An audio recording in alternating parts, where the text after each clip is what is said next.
ॐ श्रीगणेशाय नमः। श्रीसरस्वत्यै नमः। श्रीमन्वेदव्यासाय नमः। श्रीमन् महर्षि वेदव्यास प्रणीत श्री महाभारत आज सप्तपंचाशदधिक शततमोध्याय। यह 157 अध्याय हम श्रवण कर रहे हैं। यहाँ ब्राह्मणी का स्वयं मरने के लिए उद्यत होकर पति से जीवित रहने के लिए अनुरोध करना। ब्राह्मणी उवाच न संतापस्त्वया कार्य प्राकृतेनैव कर्हिचिद् न हि संतापकालोऽयं वैधस्य तव विद्यते। ब्राह्मणी बोली, प्राणनाथ, आपको साधारण मनुष्य की भांति कभी संताप नहीं करना चाहिए। आप विद्वान हैं, आपके लिए यह संताप का अवसर नहीं है। एक न एक दिन संसार में सभी मनुष्य को अवश्य मरना पड़ेगा। अतः जो बात अवश्य होने वाली है उसके लिए यहाँ शोक करने की आवश्यकता नहीं है। पत्नी, पुत्र और पुत्री ये सब अपने ही लिए अभिष्ट होते हैं। आप उत्तम बुद्धि विवेक का आश्रय लेकर शोक संताप छोड़िए। मैं स्वयं वहाँ राक्षस के समीप चली जाऊंगी। पत्नी के लिए लोक में सबसे बढ़कर यही सनातन कर्तव्य है कि वह अपने प्राणों को भी निछावर करके पति की भलाई करे। पति के हित के लिए किया हुआ मेरा वह प्राणोत्सर्ग रूप कर्म आपके लिए तो सुखकारक होगा ही, मेरे भी परलोक में अक्षय सुख का साधन और इस लोक में यश की प्राप्ति कराने वाला होगा। यह सबसे बड़ा धर्म है जो मैं आपसे बता रही हूँ। इसमें आपके लिए अधिक से अधिक स्वार्थ और धर्म का लाभ दिखाई देता है।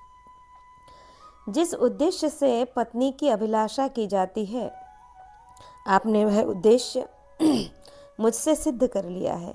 एक पुत्री और एक पुत्र आपके द्वारा मेरे गर्भ से उत्पन्न हो चुके हैं। इस प्रकार आपने मुझे भी उऋण कर दिया है।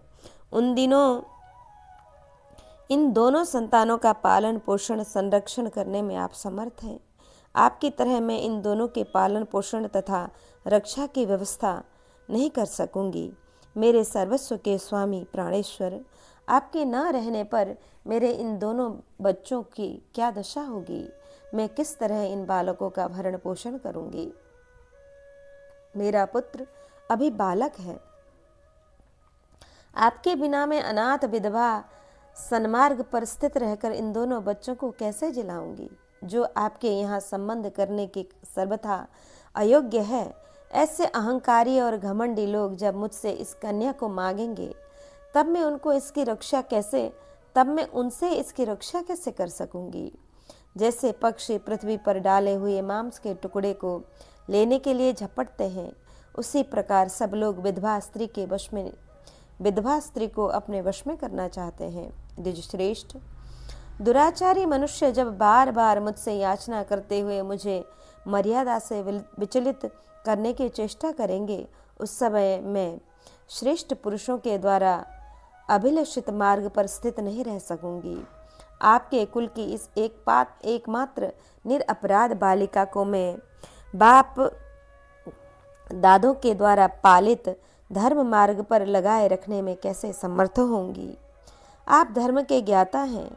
आप जैसे अपने बालकों को सद्गुणी बना सकते हैं, उस प्रकार मैं आपके न रहने पर सब ओर से आश्रयहीन हुए इस अनाथ बालकों में वांछनीय उत्तम गुणों का आधान कैसे कर सकूंगी? जैसे अनधिकारी शूद्र वेद की शुद्धि को प्राप्त करना चाहता हो, उसी प्रकार अयोग्य पुरुष मेरी अवहेलना करके आपकी इस अनाथ बालिका को भी ग्रहण करना चाहेंगे। आपके ही उत्तम गुणों से संपन्न अपने इस पुत्री को यदि मैं उन अयोग्य पुरुषों के हाथ में न देना चाहूंगी तो वे बलपूर्वक उसे उसी प्रकार हर ले जाएंगे जैसे कौए यज्ञ के हविष्य का भाग लेकर उड़ जाया करते हैं। ब्राह्मण, आपके इस पुत्र को आपके अनुरूप न देखकर और आपकी इस पुत्री को भी अयोग्य पुरुष के वश में देखकर तथा लोक में घमंडी मनुष्यों द्वारा अपमानित हो अपने को पूर्ववत सम्मानित अवस्था में न पाकर मैं प्राण त्याग दूंगी, इसमें संशय नहीं है। जैसे पानी सूख जाने पर वहाँ की मछलियाँ नष्ट हो जाती हैं, उसी प्रकार मुझसे और आपसे रहित होकर अपने ये दोनों बच्चे निस्संदेह नष्ट हो जाएंगे। नाथ, इस प्रकार आपके बिना मैं और ये दोनों बच्चे तीनों ही सर्वथा विनष्ट हो जाएंगे, इसमें तनिक भी संशय नहीं है। इसलिए आप केवल मुझे त्याग दीजिए। ब्राह्मण, पुत्रवती स्त्रियां यदि अपने पति से पहले मृत्यु को प्राप्त हो जाएं, तो यह उनके लिए परम सौभाग्य की बात है। धर्मज्ञ विद्वान ऐसा ही मानते हैं। पिता, माता और पुत्र ये सब परिमित मात्रा में ही सुख देते हैं। अपरिमित सुख देने वाला तो केवल पति है। ऐसे पति का कौन स्त्री आदर नहीं करेगी। आर्यपुत्र, आपके लिए मैंने यह पुत्र और पुत्री भी छोड़ दी, समस्त बंधु बांधवों को भी छोड़ दिया और अब अपना यह जीवन भी त्यागने को उद्यत हूँ। स्त्री यदि सदा अपने स्वामी के प्रिय और हित में लगी रहे तो यह उसके लिए बड़े बड़े यज्ञों, तपस्याओं, नियमों और नाना प्रकार के दानों से भी बढ़कर है। अतः मैं जो यह कार्य करना चाहती हूँ, यह श्रेष्ठ पुरुषों से सम्मत धर्म है और आपके तथा इस कुल के लिए सर्वथा अनुकूल एवं हितकारक है। अनुकूल संतान, धन, प्रिय सुहृद तथा पत्नी ये सभी आपद धर्म से छूटने के लिए ही वांछनीय है, ऐसा साधु पुरुषों का मत है। आपत्ति के लिए धन की रक्षा करे, धन के द्वारा स्त्री की रक्षा करे और स्त्री तथा धन दोनों के द्वारा सदा अपनी रक्षा करे। पत्नी, पुत्र, धन और घर ये सब वस्तुएं दृष्ट और अदृष्ट फल, लौकिक और पारलौकिक लाभ के लिए संग्रहणीय हैं। विद्वानों का यह निश्चय है। एक ओर संपूर्ण कुल हो और दूसरी ओर उस कुल की वृद्धि करने वाला शरीर हो, तो उन दोनों की तुलना करने पर वह सारा कुल उस शरीर के बराबर नहीं हो सकता। यह विद्वानों का निश्चय है।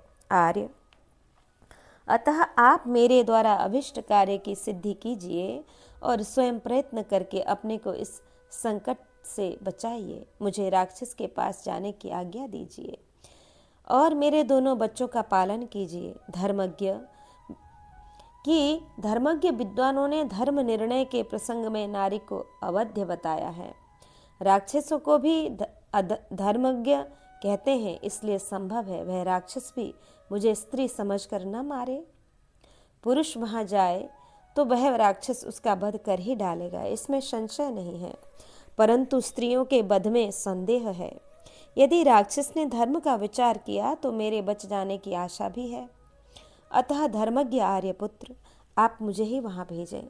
मैंने सब प्रकार के भोग लिए, मन को प्रिय लगने वाली वस्तुएं प्राप्त कर ली, महान धर्म का अनुष्ठान भी पूरा कर लिया और आपसे प्यारी संतान भी प्राप्त कर ली। अब यदि मेरी मृत्यु भी हो जाए तो उसमें मुझे दुख न होगा। मुझसे पुत्र उत्पन्न हो गया, मैं बूढ़ी भी हो चली हूँ और सदा आपका प्रिय करने की इच्छा भी रखती आई हूँ।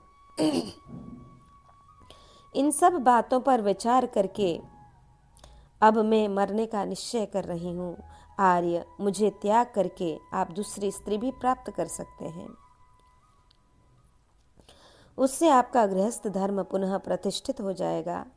कल्याण स्वरूप हृदयेश्वर, बहुत सी स्त्रियों से विवाह करने वाले पुरुषों को भी पाप नहीं लगता, परंतु स्त्रियों को अपने पूर्व पति उल्लंघन करने पर बड़ा भारी पाप लगता है।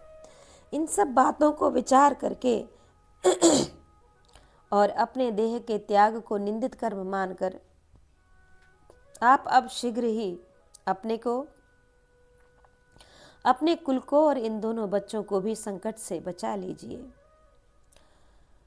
वैशंपायन जी कहते हैं, भारत, ब्राह्मणी के यूं कहने पर उसके पति ब्राह्मण देवता अत्यंत दुखी हो उसे हृदय से लगाकर उसके साथ ही धीरे धीरे आंसू बहने लगे। इस प्रकार श्री महाभारत आदि पर्व के अंतर्गत बकबध पर्व में ब्राह्मणी वाक्य विषयक 157वां अध्याय यहाँ पूर्ण हुआ। अब हम 850-शततमोध्याय यहाँ यह ब्राह्मण कन्या के त्याग और विवेक पूर्ण वचन तथा कुंती का उन सबके पास जाना, यह हम श्रवण करेंगे। वैशंपायन उवाच तयोर्दुःखितयो वाक्या मतिमात्रं निशम्यतुः ततो दुःखपरितांगी कन्याता बभ्यभाषतः। कि जन्मेजय दुख में डूबे हुए माता पिता का यह अत्यंत शोकपूर्ण वचन सुनकर कन्या के संपूर्ण अंगों में दुख व्यक्त हो गया। उसने माता और पिता दोनों से कहा, आप दोनों इस प्रकार अत्यंत दुख से आतुर हो अनाथ की भांति क्यों बार बार रो रहे हैं? मेरी भी बात सुनिए और उसे सुनकर जो उचित जान पड़े वह कीजिए। इसमें संदेह नहीं कि एक न एक दिन आप दोनों को धर्मतः मेरा परित्याग करना पड़ेगा। जब मैं त्याज्य ही हूँ तब आज ही मुझे त्याग कर मुझ अकेली के द्वारा इस समूचे कुल की रक्षा कर लेने दीजिए। संतान की इच्छा इसलिए की जाती है कि यह मुझे संकट से उबारेगी। अतः इस समय जो संकट उपस्थित हुआ है उसमें नौका की भांति मेरा उपयोग करके आप लोग शोक सागर से पार हो जाइए। जो पुत्र इस लोक में दुर्गम संकट से पार लगाए अथवा मृत्यु के पश्चात परलोक में उद्धार करे, सब प्रकार पिता को तार दे, उसे ही विद्वानों ने वास्तव में पुत्र कहा है। पितर लोग मुझसे उत्पन्न होने वाली दौहित्र से अपने उद्धार की सदा अभिलाषा रखते हैं, इसलिए मैं स्वयं ही पिता के जीवन की रक्षा करती हुई उन सब का उद्धार करूंगी। यदि आप परलोकवासी हो गए तो यह मेरा नन्हा सा भाई थोड़े ही समय में नष्ट हो जाएगा, इसमें संशय नहीं है। पिता स्वर्गवासी हो जाएं और मेरा भैया भी नष्ट हो जाए तो पितरों का पिंड ही लुप्त हो जाएगा, जो उनके लिए बहुत ही अप्रिय होगा। पिता, माता और भाई तीनों से परित्यज्य होकर मैं एक दुख से दूसरे महान दुख में पड़कर निश्चय ही मर जाऊंगी। यद्यपि मैं ऐसा दुख भोगने के योग्य नहीं हूँ, तथापि आप लोगों के बिना मुझे वह सब भोगना ही पड़ेगा। यदि आप मृत्यु के संकट से मुक्त एवं निरोग रहें तो मेरी माता, मेरा नन्हा सा भाई, संतान परंपरा और पिंड, श्राद्ध कर्म ये सब स्थिर रहेंगे, इसमें संशय नहीं है। कहते हैं पुत्र अपना आत्मा है, पत्नी मित्र है, किंतु पुत्री निश्चय ही संकट है। अतः आप इस संकट से अपने को बचा लीजिए और मुझे धर्म में लगाइए। पिताजी, आपके बिना मैं सदा के लिए दीन और असहाय हो जाऊंगी, अनाथ और दयनीय समझी जाऊंगी। आरक्षित बालिका होने के कारण मुझे जहाँ कहीं भी जाने के लिए विवश होना पड़ेगा, अथवा मैं अपने को मृत्यु के मुख में डालकर इस कुल को संकट से छुड़ाऊंगी। यह अत्यंत दुष्कर कर्म कर लेने से मेरी मृत्यु सफल हो जाएगी। द्विजश्रेष्ठ पिता, यदि आप मुझे त्याग कर स्वयं राक्षस के पास चले जाएंगे तो मैं बड़े दुख में पड़ जाऊंगी, अतः मेरी और भी देखिए। अतः हे साधु शिरोमणे, आप मेरे लिए, धर्म के लिए तथा संतान की रक्षा के लिए भी अपनी रक्षा कीजिए और मुझे, जिसको एक दिन छोड़ना ही है, आज ही त्याग दीजिए। पिताजी, जो काम अवश्य करना है उसका निश्चय करने में आपको अपना समय व्यर्थ नहीं जाने देना चाहिए। शीघ्र मेरा त्याग करके इस कुल की रक्षा करनी चाहिए। हम लोगों के लिए इससे बढ़कर महान दुख और क्या हो सकता है कि आपके स्वर्गवासी हो जाने पर हम दूसरों के अन्न की भीख मांगते हुए कुत्तों की तरह इधर उधर दौड़ते फिरें। यदि मुझे त्याग कर आप अपने भाई बंधुओं सहित इस क्लेश से मुक्त हो निरोग बने रहें तो मैं अमर लोक में निवास करती हुई बहुत सुखी होंगी। यद्यपि ऐसे दान से देवता और पितर प्रसन्न नहीं होते, ऐसा मैंने सुन रखा है, तथापि आपके द्वारा दी हुई जलांजलि से वे प्रसन्न होकर अवश्य हमारा हित साधन करने वाले होंगे। वैशंपायन जी कहते हैं, जन्मेजय, इस तरह उस कन्या के मुख से नाना प्रकार का विलाप सुनकर पिता, माता और वह कन्या तीनों फूट फूट कर रोने लगे। तब उन सबको रोते देख ब्राह्मण का नन्हा सा बालक उन सब की ओर प्रफुल्ल नेत्रों से देखता हुआ तोतली भाषा में स्पष्ट एवं मधुर वचन बोला, पिताजी न रो माँ, न रो बहन, न रो। वह हंसता हुआ सा प्रत्येक के पास जाता और सबसे यही बात कहता था कि तदंतर उसने एक तिनका उठा लिया और अत्यंत हर्ष में भरकर कहा, मैं इसी से उस नरभक्षी राक्षस को मार डालूंगा। यद्यपि वे सब लोग दुख में डूबे हुए थे, तथापि उस बालक की अस्पष्ट तोतली बोली सुनकर उनके हृदय में सहसा अत्यंत प्रसन्नता की लहर दौड़ गई। अब यही अपने को प्रकट करने का अवसर है। यह जानकर कुंती देवी उन सबके निकट गईं और अपनी अमृतमयी वाणी से उन मृतक तुल्य मानवों को जीवन प्रदान करती हुई सी बोली कि कुतो मूलमिदं दुःखं ज्ञानमिच्छामि तत्त्वतः विदित्वाप्य पकर्षेयं शक्यं चेदपकर्षितुम्। कि ब्राह्मण, आप लोगों के इस दुख का कारण क्या है, मैं यह ठीक ठीक जानना चाहती हूँ। उसे जानकर यदि मिटाया जा सकेगा तो मिटाने की चेष्टा करूँगी। ब्राह्मण उवाच, ब्राह्मण ने कहा कि तपोधन, आप जो कुछ कह रही हैं वह आप जैसे सज्जनों के अनुरूप ही है, परंतु इससे हमारे इस दुख को मनुष्य नहीं मिटा सकता। इस नगर के पास ही यहाँ से 2 कोस की दूरी पर यमुना के किनारे घने जंगल में एक गुफा है। उसी में एक भयंकर हिंसा प्रिय नरभक्षी राक्षस रहता है। उसका नाम है बक। वह राक्षस अत्यंत बलवान है। वही इस जनपद और नगर का स्वामी भी है। वह खोटी बुद्धि वाला मनुष्य भक्षी राक्षस मनुष्य के ही मांस से पुष्ट हुआ है। उस दुरात्मा नरभक्षी निशाचर द्वारा प्रतिदिन खाई जाती हुई यह नगरी अनाथ हो रही है। इससे कोई रक्षक या स्वामी नहीं मिल रहा है। राक्षसोचित बल से संपन्न वह शक्तिशाली असुरराज सदा इस जनपद, नगर और देश की रक्षा करता है। उसके कारण हमें शत्रु राज्यों तथा हिंसक प्राणियों से कभी भय नहीं होता। उसके लिए कर नियत किया गया है 20 खारी अगहनी के चावल का भात, 2 भैंसें और 1 मनुष्य। जो वह सब सामान लेकर उसके पास जाता है, प्रत्येक गृहस्थी अपनी बारी आने पर उसे भोजन देता है। यद्यपि यह बारी बहुत वर्षों के बाद आती है, तथापि लोगों के लिए उसकी पूर्ति बहुत कठिन होती है। जो कोई पुरुष कभी उससे छूटने का प्रयत्न करते हैं, वह राक्षस उन्हें पुत्र और स्त्री सहित मारकर खा जाता है। वास्तव में जो यहाँ का राजा है वह वेत्रकीय गृह नामक स्थान में रहता है, परंतु वह न्याय के मार्ग पर नहीं चलता। वह मंद बुद्धि राजा यत्न करके भी ऐसा कोई उपाय नहीं करता जिससे सदा के लिए प्रजा का संकट दूर हो जाए।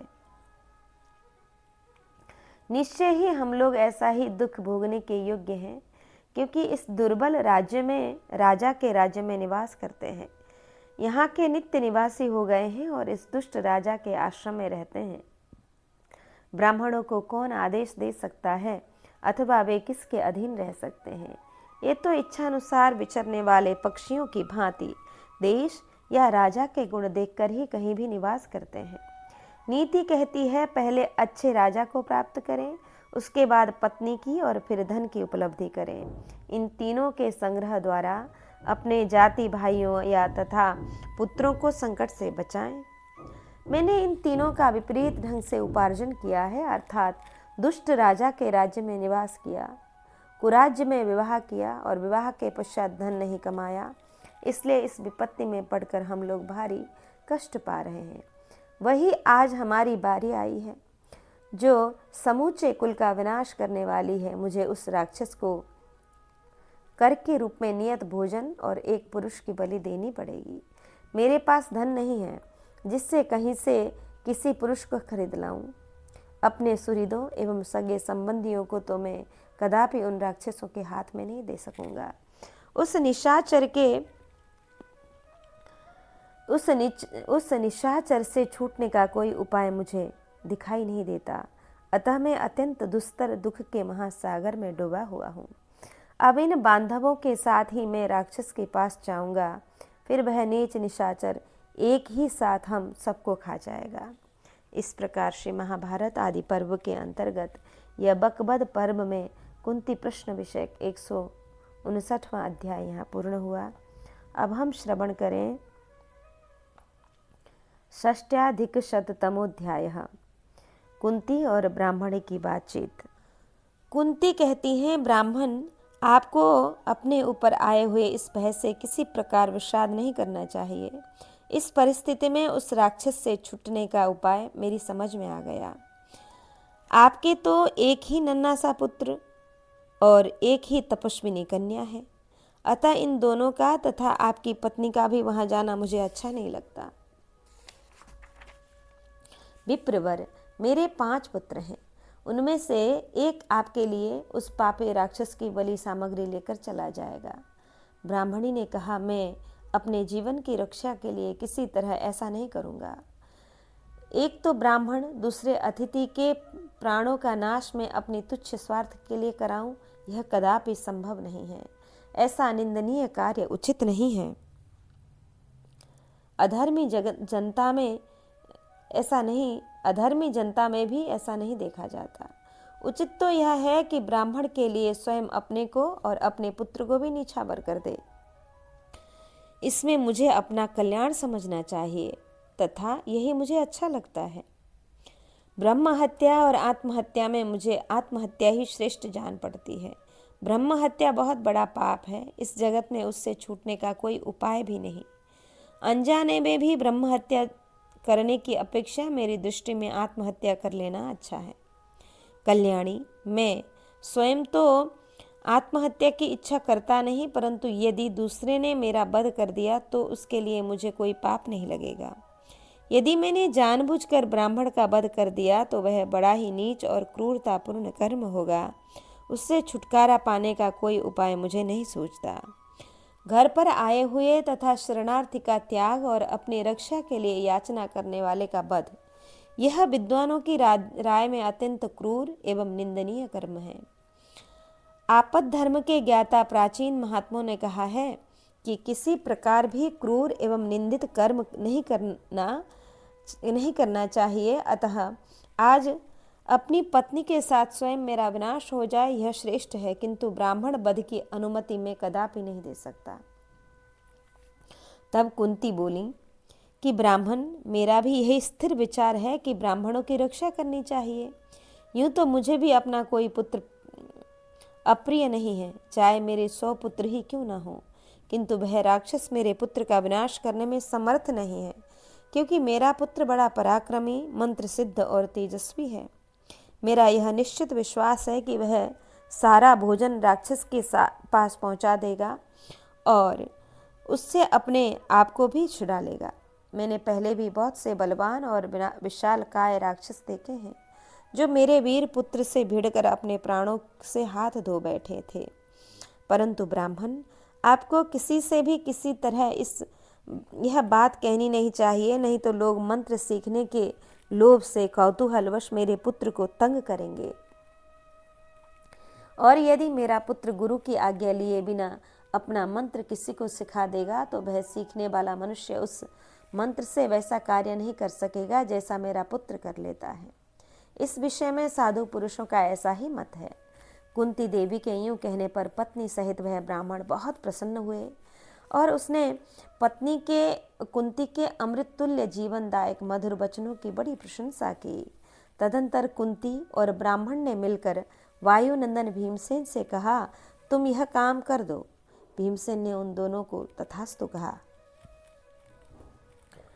वैशंपायन जी कहते हैं कि करिष्य इति भीमेन प्रतिज्ञातेथ भारत, आजग मुस्ते ततः सर्वे भक्षमादाय पांडवः। कि जन्मेजय, जब भीमसेन ने यह प्रतिज्ञा कर ली कि मैं इस कार्य को पूरा करूँगा, उसी समय पूर्वोक्त सब पांडव भिक्षा लेकर वहाँ आए। पांडुनंदन युधिष्ठिर ने भीमसेन की आकृति से ही समझ लिया कि आज ये कुछ करने वाले हैं।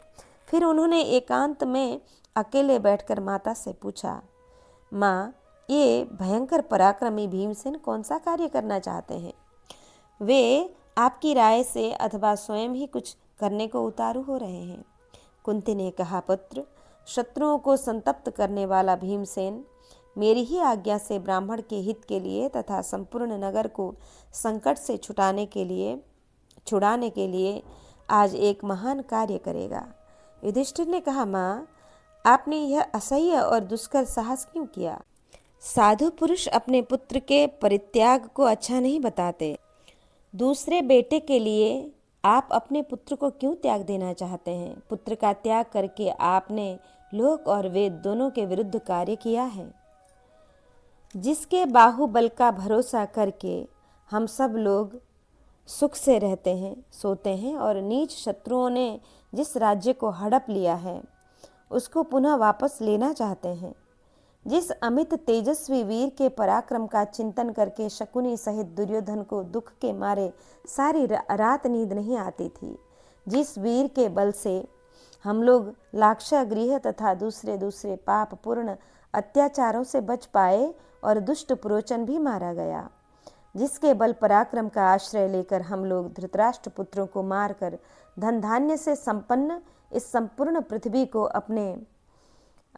अपने अधिकार में आई हुई ही मानते हैं, उस बलवान पुत्र को त्यागने का निश्चय आपने किस बुद्धि से किया है? क्या आप अनेक दुखों के कारण अपनी चेतना खो बैठी हैं? आपकी बुद्धि लुप्त हो गई है? कुंती ने कहा, युधिष्ठिर, तुम्हें भीमसेन के लिए चिंता नहीं करनी चाहिए। मैंने जो यह निश्चय किया है वह बुद्धि की दुर्बलता से नहीं किया है। बेटा, हम लोग यहाँ इस ब्राह्मण के घर में बड़े सुख से रहे हैं। धृतराष्ट्र के पुत्रों को हमारी कानों कान खबर नहीं होने पाई है। इस घर में हमारा इतना सत्कार हुआ है कि हमने अपने पिछले दुख और क्रोध को भुला दिया। पार्थ, ब्राह्मण के इस उपकार से उऋण होने का यही एक उपाय मुझे दिखाई देता है। मनुष्य वही है जिसके प्रति किया हुआ उपकार नष्ट न हो, जो उपकार को न भुला दे। दूसरा मनुष्य उसके लिए जितना उपकार करे उससे कई गुना अधिक प्रत्युपकार स्वयं उसके प्रति करना चाहिए। मैंने उस दिन लाक्षागृह में भीमसेन का महापराक्रम देखा तथा हिडिंबा वध की घटना भी देखी, अपनी आंखों से ही देखी। इससे भीमसेन पर मेरा पूरा विश्वास हो गया।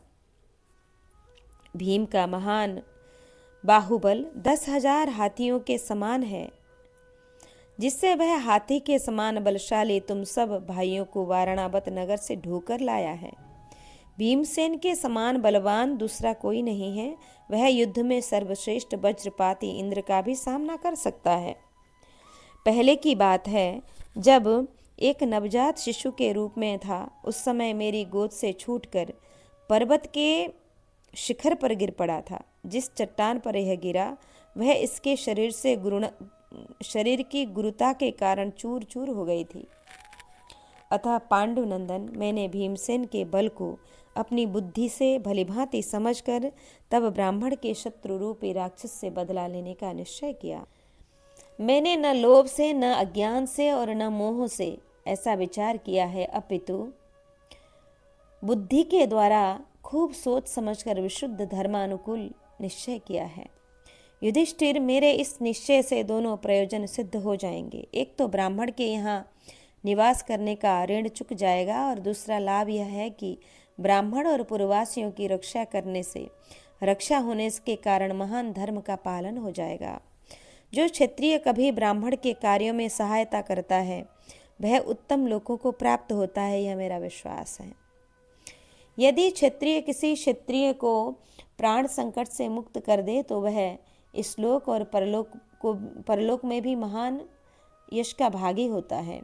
जो क्षत्रिय इस भूतल पर वैश्य के कार्य में सहायता पहुंचाता है वह निश्चय ही संपूर्ण लोकों में प्रजा को प्रसन्न करने वाला राजा होता है। इसी प्रकार जो राजा अपने शरण में आए हुए शूद्र को प्राण रक्षा से बचाता है वह इस संसार में उत्तम धन धान्य से संपन्न एवं राजाओं द्वारा सम्मानित श्रेष्ठ कुल में जन्म लेता है। पौरव वंश को आनंदित करने वाले युधिष्ठिर, इस प्रकार पूर्व काल में दुर्लभ विवेक विज्ञान से संपन्न भगवान व्यास ने मुझसे कहा था, इसलिए मैंने ऐसी चेष्टा की है। युधिष्ठिर ने कहा कि उपपन्नमिदं मातस्त्वया यद बुद्धिपूर्वकम् आर्तस्य ब्राह्मणस्तन तदनुक्रोशादिदं कृतम्। माँ, आपने समझ बूझकर जो निश्चय किया है वह सब उचित है। आपने संकट में पड़े हुए ब्राह्मण पर दया करके ही ऐसा विचार किया है। निश्चय ही भीमसेन उस राक्षस को मारकर लौट आएंगे, क्योंकि आप सर्वथा ब्राह्मण की रक्षा के लिए ही उस पर इतनी दयालु हुई हैं। आपको यत्नपूर्वक ब्राह्मण पर अनुग्रह तो करना ही चाहिए, किंतु ब्राह्मण से यह कह देना चाहिए कि वे इस प्रकार मौन रहे कि नगरवासियों को यह बात मालूम न पड़े कि जन्मेजय ब्राह्मण की रक्षा निमित्त युधिष्ठिर से इस प्रकार सलाह करके कुंती देवी ने भीतर जाकर समस्त ब्राह्मण परिवार को सांत्वना दी। तदंतर रात बीतने पर पांडुनंदन भीमसेन भोजन सामग्री लेकर उस स्थान पर गए जहाँ वह नरभक्षी राक्षस रहता था। बक राक्षस के वन में पहुंचकर महाबली पांडु कुमार भीमसेन उसके लिए लाए हुए अन्न को स्वयं खाते हुए राक्षस का नाम ले लेकर उसे पुकारने लगे। भीम के इस प्रकार पुकारने से वह राक्षस बड़ा कुपित हो उठा और अत्यंत क्रोध में भरकर जहाँ भीमसेन बैठकर भोजन कर रहे थे वहाँ आया।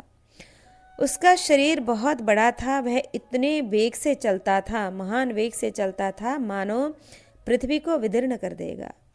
उसकी आंखें रोष से लाल हो रही थी, आकृति बड़ी विकराल जान पड़ती थी। उसके दाढ़ी मूंछ और सिर के बाल लाल रंग के थे। मुंह का फैलाव कानों के समीप तक था। कान भी शंकु के समान लंबे और नुकीले थे। बड़ा भयंकर था वह राक्षस। उसने भौहें टेढ़ी टेढ़ी कर रखी थी कि वहाँ 3 रेखाएं उभर आई थीं और वह दांतों से होंठ चबा रहा था। भीमसेन को वह अन्न खाते देख उस राक्षस का क्रोध बहुत बढ़ गया और उसने आंखें तरेर कर कहा कि यमलोक में जाने की इच्छा रखने वाला यह कौन दुर्बुद्धि मनुष्य है जो मेरी आंखों के सामने मेरे ही लिए तैयार करके लाए हुए इस अन्न को स्वयं खा रहा है। भारत। उसकी बात सुनकर भीमसेन मानो जोर जोर से हंसने लगे और उस राक्षस की अवहेलना करते हुए मुंह फेर कर खाते ही रह गए। अब तो वह नरभक्षी राक्षस भीमसेन को मार डालने की इच्छा से भयंकर गर्जना करता हुआ दोनों हाथ ऊपर उठाकर उनकी ओर दौड़ पड़ा। तो भी शत्रु वीरों का संहार करने वाले पांडुनंदन भीमसेन उस राक्षस की ओर देखते हुए उसका तिरस्कार करके उस अन्न को खाते ही रहे। तब उसने अत्यंत अमर्ष में भरकर कुरुनंदन भीमसेन के पीछे खड़े हो अपने दोनों हाथों से उनकी पीठ पर प्रहार किया। इस प्रकार बलवान राक्षसों के दोनों हाथों से भयानक चोट खाकर भी भीमसेन ने उसकी ओर देखा तक नहीं। वे भोजन करने में ही संलग्न थे। तब उस बलवान राक्षस ने पुनः अत्यंत कुपित हो एक वृक्ष उखाड़कर भीमसेन को मारने के लिए फिर उन पर धावा किया। तदंतर नरश्रेष्ठ महाबली भीमसेन ने धीरे धीरे वह सब अन्न खाकर आचमन करके मुंह हाथ धो लिए। फिर तो अत्यंत प्रसन्न हो युद्ध के लिए डट गए। जन्मेजय कुपित राक्षस के द्वारा चलाए हुए उस वृक्ष को पराक्रमी भीमसेन ने बाएं हाथ से हंसते हुए से पकड़ लिया। तब उस महान निशाचर ने पुनः बहुत से वृक्षों को उखाड़ा और भीमसेन पर चला दिया। पांडुनंदन भीम ने भी उस पर अनेक वृक्षों द्वारा प्रहार किया। महाराज नरराज तथा राक्षस राज वह भयंकर वृक्ष युद्ध उस वन के समस्त वृक्षों के विनाश का कारण बन गया। तदंतर बकासुर ने अपना माया सुनाकर महाबली पांडुनंदन भीमसेन की ओर दौड़कर दोनों बाहों से उन्हें पकड़ लिया। महाबाहु बलवान भीमसेन ने भी उस विशाल भुजाओं वाले राक्षस को दोनों भुजाओं से कसकर छाती से लगा लिया और बलपूर्वक उसे उधर इधर खींचने लगे। उस समय बकासुर उनके बाहुपाश से छूटने के लिए छटपटा रहा था। भीमसेन उस राक्षस को खींचते थे तथा राक्षस भीमसेन को खींच रहा था। इस खींचा खांची में वह नरभक्षी राक्षस बहुत थक गया। उन दोनों के महान वेग से धरती जोर से कांपने लगी। उन दोनों ने उस समय बड़े बड़े वृक्षों को भी टुकड़े टुकड़े कर डाले उस नरभक्षी राक्षस को कमजोर पड़ते देख भीमसेन उसे पृथ्वी पर पटक कर रगड़ने और दोनों घुटनों से मारने लगे। तदंतर उन्होंने अपने एक घुटने से बलपूर्वक राक्षस की पीठ दबाकर दाहिने हाथ से उसकी गर्दन पकड़ ली और बाएं हाथ से कमर का लंगोट पकड़कर उस राक्षस को दोहरा मोड़ दिया। उस समय वह बड़ी भयानक आवाज में चित्कार कर रहा था। राजन, भीमसेन के द्वारा उस घोर राक्षस की जब कमर तोड़ी जा रही थी, उस समय उसके मुख से बहुत सा खून गिरा। इस प्रकार श्री महाभारत आदि पर्व के अंतर्गत बकबध पर्व में बकासुर और भीमसेन जी का युद्ध विषयक 162वां अध्याय यहाँ पूर्ण हुआ। अब हम श्रवण करेंगे 163वां अध्याय। वैशंपायन जी कहते हैं, ततः स भग्न पार्श्वांगो नदित्वा भैरवम रवम शैलराज प्रतीकाशो गतासुर भवद बकः। कि राजन, पसली की हड्डियों के टूट जाने पर पर्वत के समान विशाल काय महा बकासुर भयंकर चित्कार करके प्राण रहित हो गया। जन्मेजय, उस चित्कार से भयभीत हो उस राक्षस के परिवार के लोग अपने सेवकों के साथ घर से बाहर निकल आए। योद्धाओं में श्रेष्ठ बलवान भीमसेन ने उन्हें भय से अचेत देखकर ढाढ़स बंधाया और उनसे यह शर्त करा ली कि अब से कभी तुम लोग मनुष्यों की हिंसा न करना। जो हिंसा करेंगे उनका शीघ्र ही इसी प्रकार वध कर दिया जाएगा। भारत, भीम की यह बात सुनकर उन राक्षसों ने एवमस्तु कहकर वह शर्त स्वीकार कर ली। भारत, तब से नगर निवासी मनुष्यों ने अपने नगर में राक्षसों को बड़े सौम्य स्वभाव का देखा। तदंतर भीमसेन ने उस राक्षस की लाश उठाकर नगर के दरवाजे पर गिरा दी और स्वयं दूसरे की दृष्टि से अपने को बचाते हुए चले गए। भीमसेन ने बल से बकासुर को पछाड़ा एवं मारा गया देख उस राक्षस के कुटुंबीजन भय से व्याकुल हो इधर उधर भाग गए। उस राक्षस को मारने के पश्चात भीमसेन ब्राह्मण के उसी घर में गए तथा वहां उन्होंने राजा युधिष्ठिर से सारा वृत्तांत ठीक ठीक कह सुनाया। तत्पश्चात जब सवेरा हुआ और लोग नगर से बाहर निकले, तब उन्होंने देखा बकासुर खून से लथपथ हो पृथ्वी पर मरा पड़ा है। पर्वत के समान भयानक उस राक्षस को नगर के दरवाजे पर फेंका हुआ देख नगर निवासी मनुष्य के शरीर में रोमांच हो आया। राजन, उन्होंने एक चक्रा नगरी में जाकर नगर भर में यह समाचार फैला दिया। फिर तो हजारों नगर निवासी मनुष्य स्त्री बच्चों और बूढ़ों के साथ बकासुर को देखने के लिए वहां आए। उस समय वह अमानुषिक कर्म देखकर सबको बड़ा आश्चर्य हुआ। जन्मेजय, उन सभी लोगों ने देवताओं की फिर पूजा की। इसके बाद उन्होंने यह जानने के लिए कि आज भोजन पहुंचाने की किसी की बारी थी, दिन आदि की गणना की। फिर उस ब्राह्मण की बारी का पता लगाने पर सब लोग उनके पास आकर पूछने लगे। इस प्रकार उनके बार बार पूछने पर उस श्रेष्ठ ब्राह्मण ने पांडवों को गुप्त रखते हुए समस्त नागरिकों से इस प्रकार कहा, कल जब मुझे भोजन पहुंचाने की आज्ञा मिली, उस समय मैं अपने बंधुओं के साथ रो रहा था। इस दशा में मुझे एक विशाल हृदय वाले मंत्र सिद्ध ब्राह्मण ने देखा। देखकर उन श्रेष्ठ ब्राह्मण देवता ने पहले मुझसे संपूर्ण नगर के कष्ट का कारण पूछा। इसके बाद अपनी अलौकिक शक्ति का विश्वास दिलाकर हंसते हुए से कहा, ब्राह्मण, आज मैं स्वयं ही उस दुरात्मा राक्षस के लिए भोजन ले जाऊंगा। उन्होंने यह भी बताया कि आपको मेरे लिए भय नहीं करना चाहिए।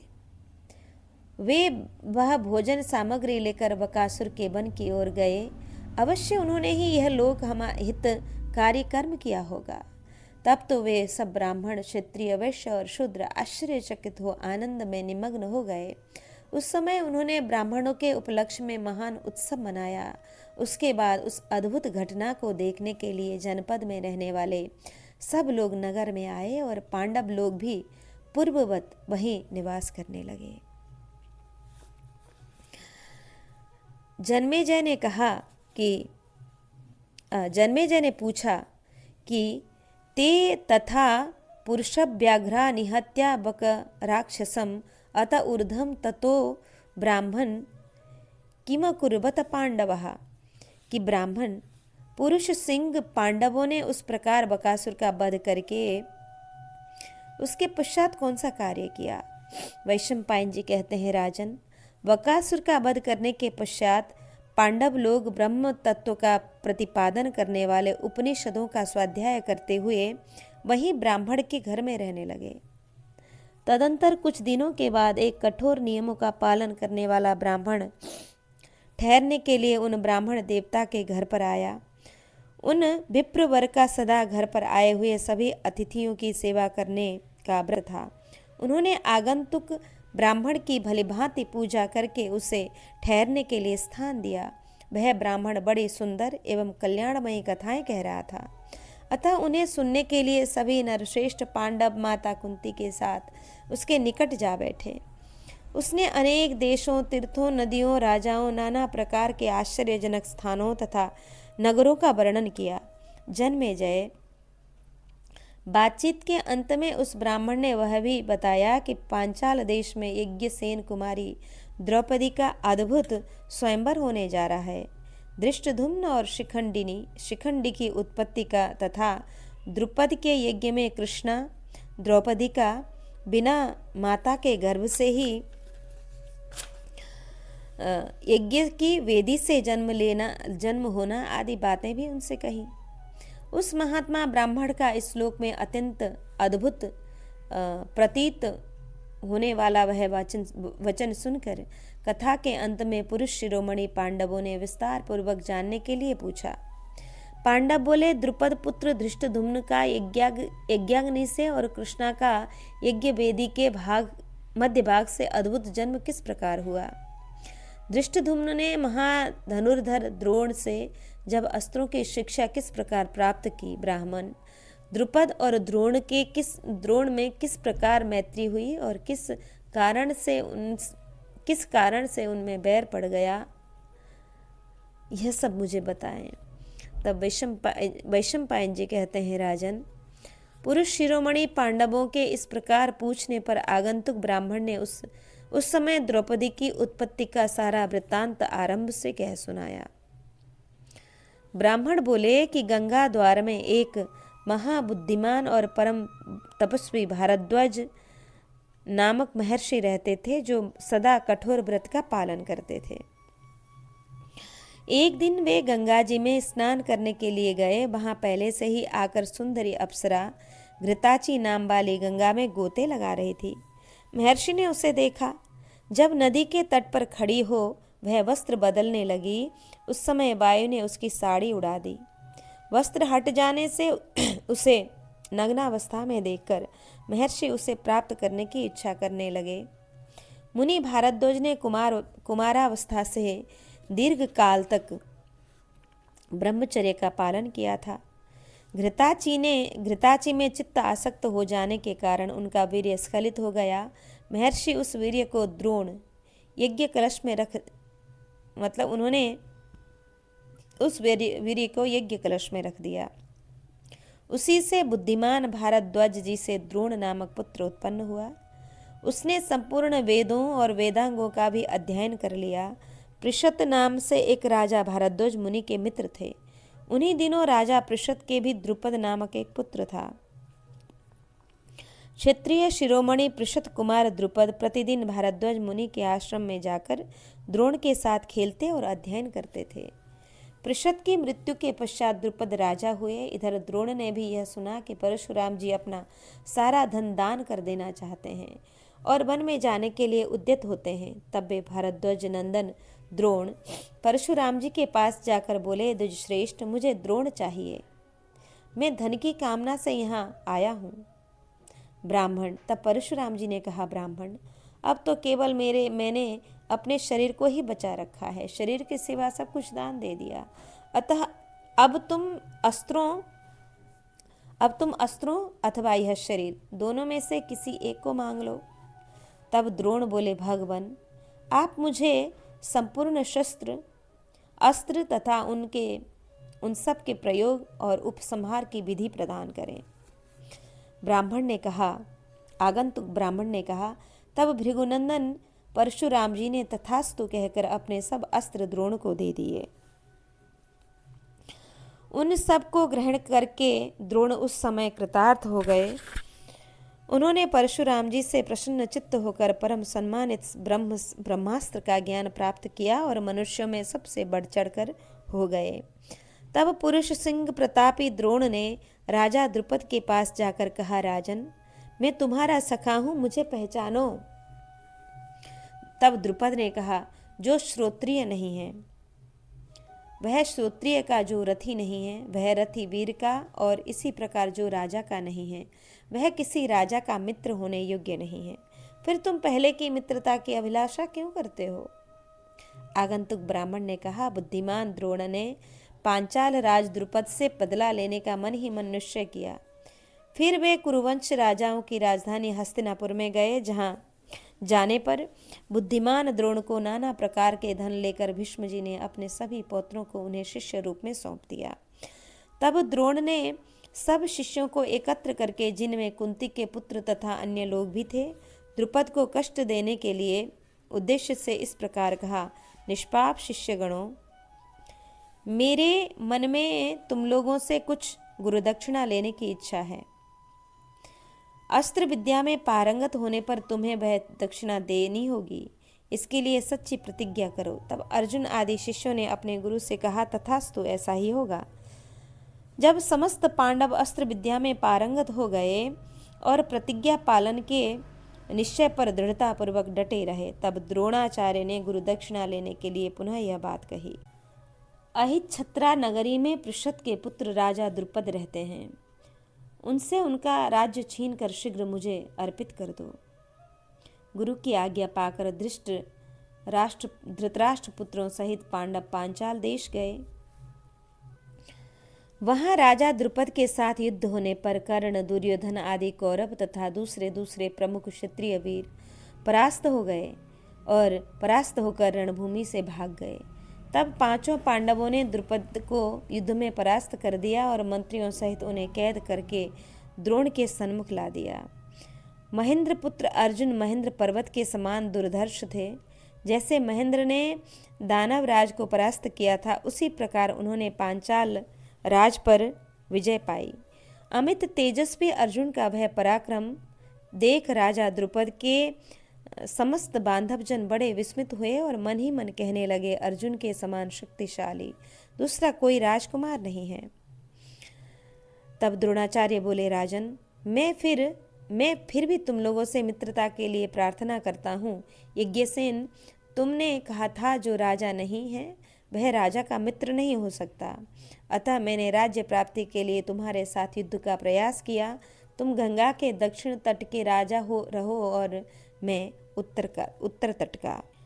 आगंतुक ब्राह्मण ने कहा कि बुद्धिमान भारद्वाज नंदन द्रोण के यूं कहने पर अस्त्र विद्याओं में श्रेष्ठ पांचाल नरेश द्रुपद ने विप्रवर द्रोण से इस प्रकार कहा, महामते द्रोण, एवमस्तु, आपका कल्याण हो। आपकी जैसी राय है उसी के अनुसार हम दोनों की वही पुरानी मैत्री सदा बनी रहेगी।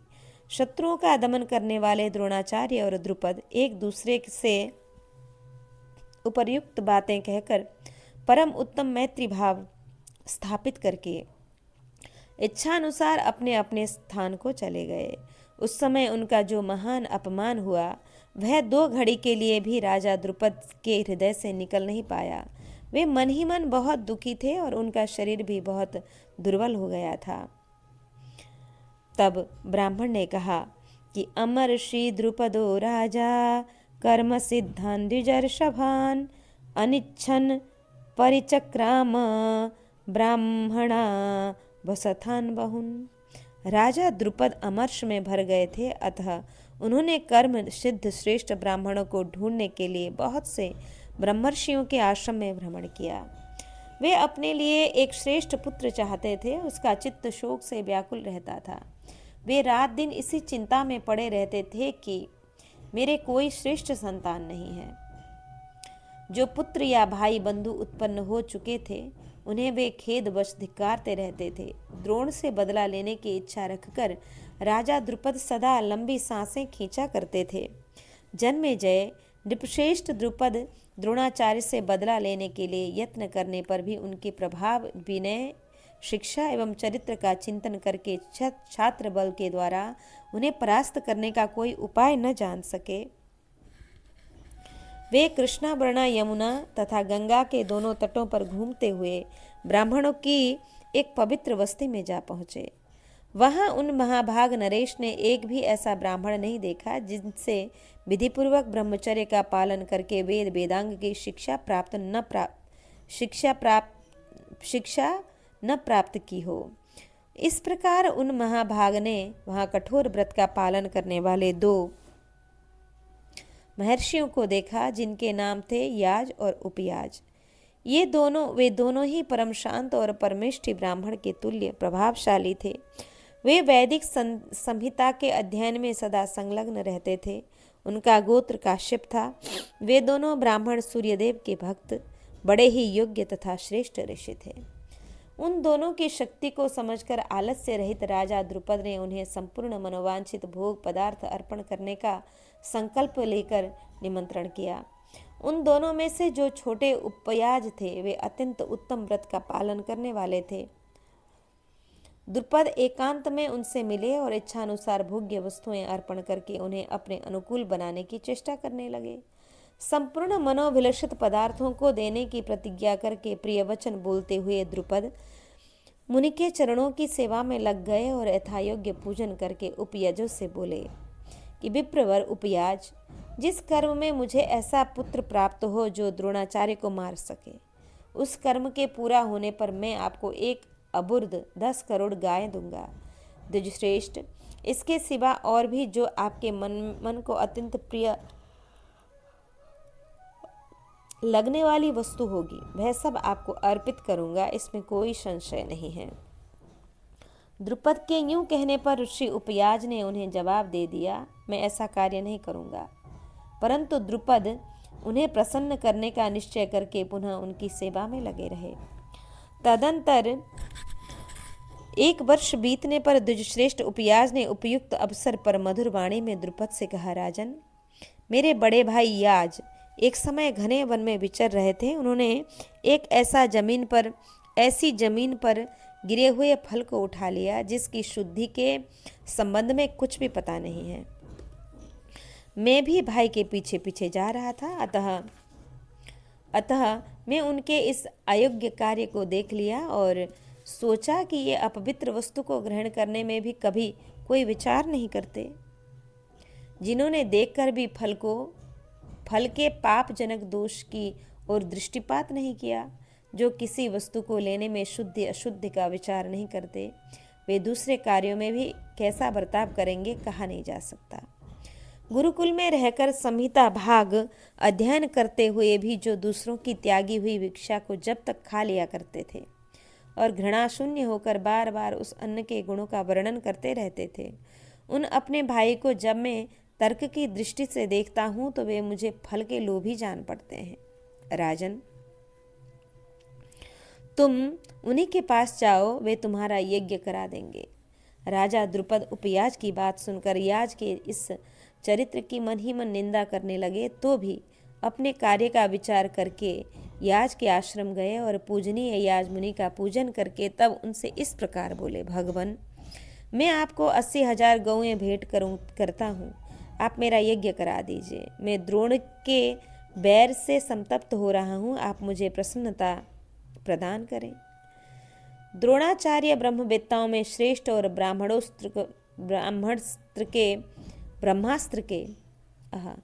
द्रोणाचार्य ब्रह्मवेत्ताओं में श्रेष्ठ और ब्रह्मास्त्र के प्रयोग में भी सर्वोत्तम है। इसलिए मित्र मानने न मानने के प्रश्न को लेकर होने वाले झगड़े में उन्होंने मुझे पराजित कर दिया। परम बुद्धिमान भारद्वाज नंदन द्रोण इन दिनों कुरुवंशी राजकुमारों के प्रधान आचार्य हैं। इस पृथ्वी पर कोई भी ऐसा क्षत्रिय नहीं है जो अस्त्र विद्या में उनसे आगे हो। द्रोणाचार्य के बाण समूह प्राणियों के शरीर का संहार करने वाले हैं। उनका 6 हाथ का लंबा धनुष बहुत बड़ा दिखाई देता है। इसमें संदेह नहीं कि महान धनुर्धर महामना द्रोण ब्राह्मण वेश में अपने ब्रह्म तेज के द्वारा क्षत्रिय तेज को प्रतिहत करते हैं। मानो जमदग्नि नंदन परशुराम जी की भांति क्षत्रियों का संहार करने के लिए उनकी सृष्टि हुई है। उनका अस्त्र बल बड़ा भयंकर है, पृथ्वी के सब मनुष्य मिलकर भी उसे दबा नहीं सकते। घी की आहुति से प्रज्वलित हुई अग्नि के समान प्रचंड ब्रह्मतेज धारण करते हैं और युद्ध में छात्र धर्म को आगे रखकर विपक्षियों से भी भिड़ंत होने पर वे उन्हें भस्म कर डालते हैं। यद्यपि द्रोणाचार्य में ब्रह्म तेज के साथ साथ छात्र तेज भी विद्यमान है, तथापि आपका ब्रह्म तेज उनसे बढ़कर है। मैं केवल छात्र बल के कारण द्रोणाचार्य से हीन हूं। अतः मैंने आपके ब्रह्मतेज की शरण ली है। आप वेद वेत्ताओं में सबसे श्रेष्ठ होने के कारण द्रोणाचार्य से बहुत बड़े चढ़े हैं। मैं आपकी शरण लेकर एक ऐसा पुत्र पाना चाहता हूँ जो युद्ध में दुर्जय और द्रोणाचार्य का विनाशक हो। याज जी, मेरे इस मनोरथ को पूर्ण करने वाला यज्ञ कराइए। उसके लिए मैं आपको एक अबुर्द गौएं दक्षिणा में दूंगा। तब याज ने तथास्तु कहकर यजमान की अभिष्ट सिद्धि के लिए आवश्यक यज्ञ और उनके साधनों का स्मरण किया। यह बहुत बड़ा कार्य है, ऐसा विचार करके याज ने इस कार्य के लिए किसी प्रकार की कामना न रखने वाले उपयाज को भी प्रेरित किया तथा याज ने द्रोण के विनाश के लिए वैसा पुत्र उत्पन्न करने की प्रतिज्ञा कर ली। इसके बाद महातपस्वी उपयाज ने राजा द्रुपद को अभिष्ट पुत्र रूपी फल की सिद्धि के लिए आवश्यक यज्ञ कर्म का उपदेश दिया और कहा, राजन, इस यज्ञ से तुम जैसा पुत्र चाहते हो वैसा ही तुम्हें होगा। तुम्हारा वह पुत्र महान पराक्रमी, महान तेजस्वी, महाबलशाली होगा। तदंतर द्रोण के घातक पुत्र का संकल्प लेकर राजा द्रुपद ने कर्म की सिद्धि के लिए उपयाज के कथानुसार सारी व्यवस्था कर दी। हवन के अंत में याज ने द्रुपद की रानी को राजा आज्ञा दी, पृषद की पुत्र वधू महारानी, शीघ्र मेरे पास हविष्य ग्रहण करने के लिए आओ। तुम्हें एक पुत्र और एक कन्या की प्राप्ति होने वाली है। वे कुमार और कुमारी अपने पिता के कुल की वृद्धि करने वाले होंगे। नारी बोली, ब्राह्मण, अभी मेरे मुख में तांबुल आदि का रंग लगा है। मैं अपने अंगों में दिव्य सुगंधित अंगराग धारण कर रही हूँ, अतः मुंह धोए और स्नान किए बिना पुत्रदायक भविष्य का स्पर्श करने के योग्य नहीं हूँ।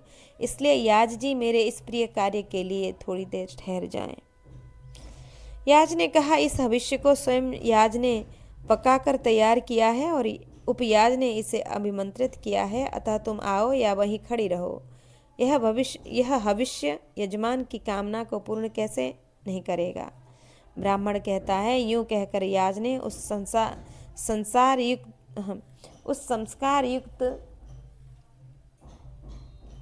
भविष्य की आहुति ज्यों ही अग्नि में डाली, त्यों ही उस अग्नि से देवता के समान बड़ी तेजस्वी एक राजकुमार प्रकट हुए। उसके अंगों की कांति अग्नि की ज्वाला के समान उद्भासित हो रही थी। उसका रूप भय उत्पन्न करने वाला था। उसके माथे पर किरीट सुशोभित था। उसके अंगों में उत्तम कवच धारण कर रखा था।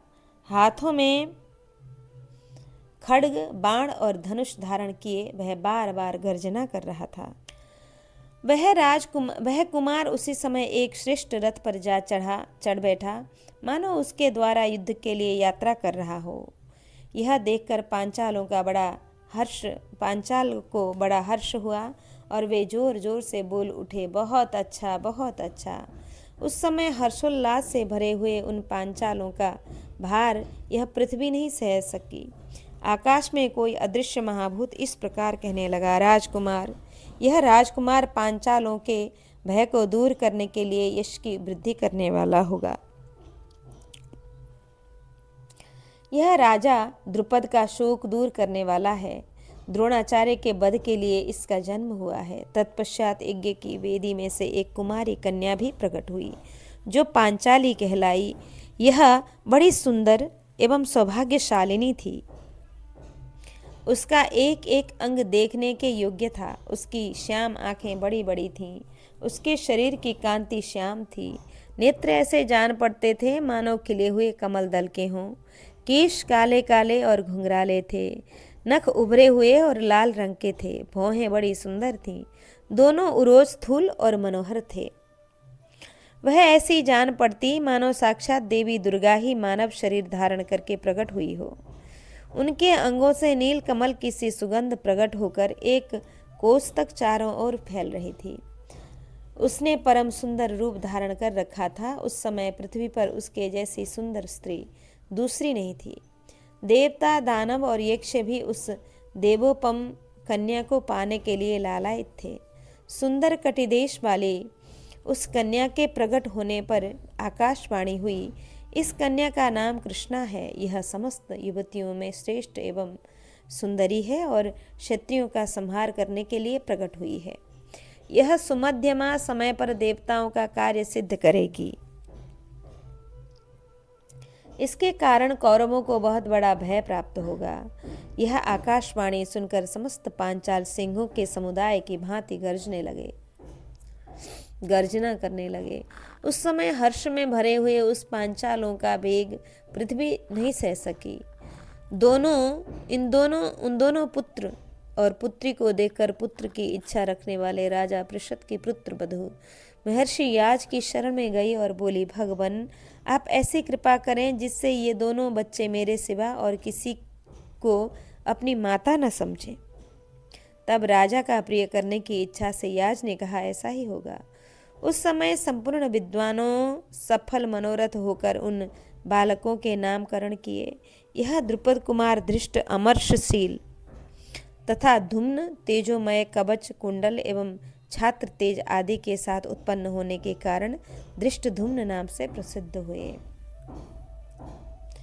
तत्पश्चात उन्होंने कुमारी का नाम कृष्णा रखा, क्योंकि वह शरीर से कृष्णा श्याम वर्ण की थी। इस प्रकार द्रुपद के महान यज्ञ में जुड़वी संतानें उत्पन्न हुई। परम बुद्धिमान प्रतापी भारद्वाज नंदन द्रोण यह सोचकर कि प्रारब्ध के भावी विधान को टालना असंभव है, पांचाल कुमार धृष्टद्युम्न को अपने घर ले आए और उन्होंने उसे अस्त्र विद्या की शिक्षा देकर उसका बहुत बड़ा उपकार किया। द्रोणाचार्य ने अपनी कीर्ति की रक्षा के लिए वह उदारतापूर्ण कार्य किया। आगंतुक ब्राह्मण ने कहा कि लाक्षागृह में पांडवों के साथ जो घटना घटित हुई थी उसे सुनकर ब्राह्मणों तथा पुरोहितों ने पांचाल राज द्रुपद से इस प्रकार कहा, राजन, धृतराष्ट्र के पुत्रों ने अपने मंत्रियों के साथ परस्पर सलाह करके पांडवों के विनाश का विचार कर लिया था। ऐसा क्रूरतापूर्ण विचार दूसरों के लिए अत्यंत कठिन है। दुर्योधन के भेजे हुए उसके पुरोचन नामक सेवक ने वारणावत नगर में जाकर एक विशाल लाक्षागृह का निर्माण कराया था। उस भवन में पांडव अपनी माता कुंती के साथ पूर्ण विश्वस्त होकर रहते थे। महाराज, एक दिन आधी रात के समय पुरोचन ने लाक्षागृह में आग लगा दी। वह नीच और निशंक पुरोचन स्वयं भी उसी आग में जलकर भस्म हो गया। यह समाचार सुनकर कि पांडव जल गए, अंबिका नंदन धृतराष्ट्र को अपने भाई बंधुओं के साथ बड़ा हर्ष हुआ। धृतराष्ट्र की आत्मा हर्ष से खिल उठी थी, तो भी ऊपर से कुछ शोक का प्रदर्शन करते हुए उन्होंने विदुर जी से बड़ी करुण भाषा में यह वृत्तांत बताया और उन्हें आज्ञा दी कि महामते, पांडवों का श्राद्ध और तर्पण करो। विदुर, पांडवों के मरने से मुझे ऐसा दुख हुआ मानो मेरे भाई पांडु की ही मृत्यु हो गई हो। अतः गंगा जी के तट पर चलकर उनके लिए श्राद्ध और तर्पण की व्यवस्था करो। अहो भाग्यवशी मेरे बेचारे पांडव यमलोक को चले गए। यूं कहकर धृतराष्ट्र और शकुनी फूट फूट कर रोने लगा। भीष्म जी ने यह समाचार सुनकर उनका विधि पूर्वक अर्धदैहिक संस्कार संपन्न किया और इस प्रकार दुरात्मा दुर्योधन ने पांडवों के विनाश के लिए यह भयंकर षड्यंत्र किया था। आज से पहले हमने किसी को ऐसा नहीं देखा या सुना था जो इस तरह का जघन्य कार्य करे। महाराज, पांडवों के संबंध में यह वृत्तांत हमारे सुनने में आया है। ब्राह्मण और पुरोहितों का यह वचन सुनकर परम बुद्धिमान राजा द्रुपद शोक में डूब गए, जैसे अपने सगे पुत्र की मृत्यु होने पर उसके पिता को शोक हो जाता है। उसी प्रकार पांडवों के नष्ट होने का समाचार सुनकर पांचाल राज को बड़ी पीड़ा हुई। उन्होंने अपने भाई बंधुओं के साथ समस्त प्रजा को बुलाया और बड़ी करुणा से यह बात कही। द्रुपद ने कहा, बंधुओं, अर्जुन का रूप अद्भुत था, उनका धैर्य आश्चर्यजनक था, उनका पराक्रम और उनकी अस्त्र शिक्षा भी अलौकिक थी। मैं दिन रात अर्जुन की ही चिंता में डूबा रहता हूँ। हाय, वे अपने भाइयों और माता के साथ आग में जल गए। संसार में इससे बढ़कर आश्चर्य की बात और क्या हो सकती है। सच है, काल का उल्लंघन करना अत्यंत कठिन है। मेरी तो प्रतिज्ञा झूठी हो गई। अब मैं लोगों से क्या कहूँगा। आंतरिक दुख से दिन रात दग्ध होता रहता हूँ। मैंने निष्पाप याज और उपयाज का सत्कार करके उनसे 2 संतानों की याचना की थी। एक तो ऐसा पुत्र मांगूं जो द्रोणाचार्य का वध कर सके, और दूसरी ऐसी कन्या के लिए प्रार्थना की थी जो वीर अर्जुन की पत्नी बन सके। मेरे इस उद्देश्य को सब लोग जानते हैं और महर्षि याज ने यही घोषित किया था। उन्होंने पुत्रेष्टि यज्ञ करके धृष्टद्युम्न और कृष्णा को उत्पन्न किया था। इन दोनों संतानों को पाकर मुझे बड़ा संतोष हुआ। अब क्या करूं? कुंती सहित पांडव तो नष्ट हो गए। आगंतुक ब्राह्मण कहता है, ऐसा कहकर पांचाल राज द्रुपद अत्यंत दुखी एवं शोकातुर हो गए। पांचाल राज के गुरु बड़े सात्विक और विशिष्ट विद्वान थे। उन्होंने राजा को भारी शोक में डूबा देख तक कर कहा कि महाराज, गुरुजी बोलते हैं कि महाराज, पांडव लोग बड़े बूढ़े, आज्ञा पालन में तत्पर रहने वाले तथा धर्मात्मा हैं। ऐसे लोग न तो नष्ट होते हैं और न पराजित ही होते हैं। नरेश्वर, मैं जिस सत्य का साक्षात्कार कर रहा हूँ वह सुनिए। उन्होंने तो इस सत्य का प्रतिपादन किया ही नहीं,